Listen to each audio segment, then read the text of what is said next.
Assalamualaikum warahmatullahi wabarakatuh.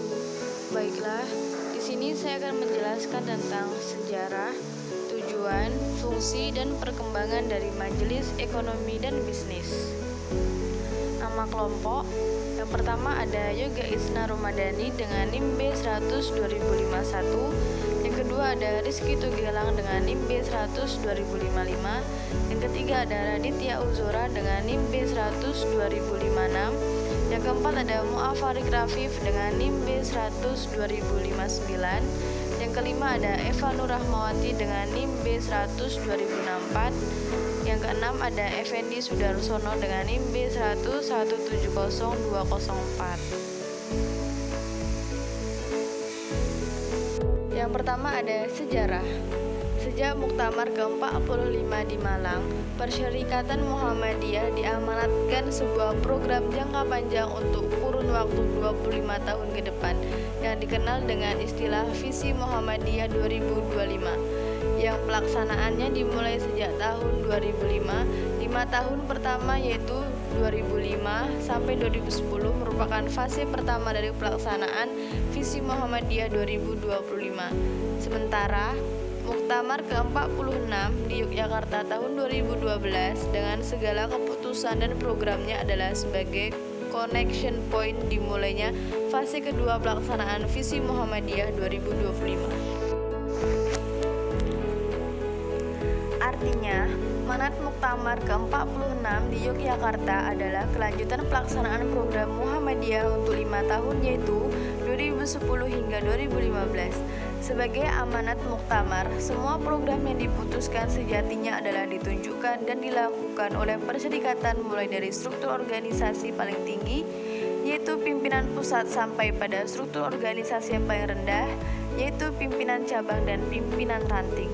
Oleh karena itu, idealnya pelaksanaan eksekutor dalam amanat tersebut tidak secara keseluruhan dilaksanakan oleh pimpinan pusat, tapi juga menjadi kewajiban atau tugas dari pimpinan wilayah, pimpinan daerah, bahkan pimpinan ranting. Yang kedua yaitu ada tujuan. Dalam tujuan Majelis Ekonomi dan Bisnis memiliki visi dan misi sebagai berikut. Visi yang pertama, terciptanya kehidupan sosial ekonomi umat yang berkualitas sebagai benteng atas problem kemiskinan, keterbelakangan, dan kebodohan pada masyarakat bawah. Kedua ada misi. Yang pertama, mengupayakan pembangunan ekonomi rakyat Indonesia, khususnya keluarga besar Muhammadiyah. Yang kedua, mengurangi problem kemiskinan, keterbelakangan, dan kebodohan pada masyarakat melalui peningkatan kehidupan sosial ekonomi umat yang berkualitas. Dan yang ketiga, menjadi pelopor, motivator, dan atau katalisator pembaruan, perubahan, pembangunan ekonomi rakyat Indonesia berdasarkan nilai-nilai Islam. Yang ketiga ada fungsi. Dalam berjalannya Majelis Ekonomi dan Bisnis memiliki fungsi sebagai berikut. Yang pertama, menciptakan cetak biru atau blueprint, mengembangkan ekonomi sebagai usaha untuk mengevaluasi dan merancang program pemberdayaan ekonomi umat yang efektif. Yang kedua, mengembangkan model pemberdayaan ekonomi yang didasarkan atas kekuatan sendiri sebagai wujud cita-cita kemandirian ekonomi umat.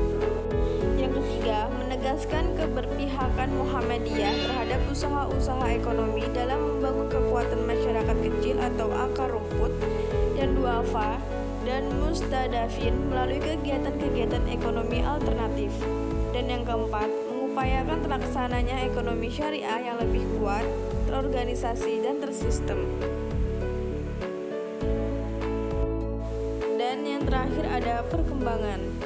Dalam perkembangannya, Majelis Ekonomi dan Bisnis membantu Muhammadiyah untuk mengembangkan pembentukan Badan Usaha Milik Muhammadiyah atau BUMM, pembuatan Muhammadiyah Tower, dan pengembangan jaringan saudagar Muhammadiyah.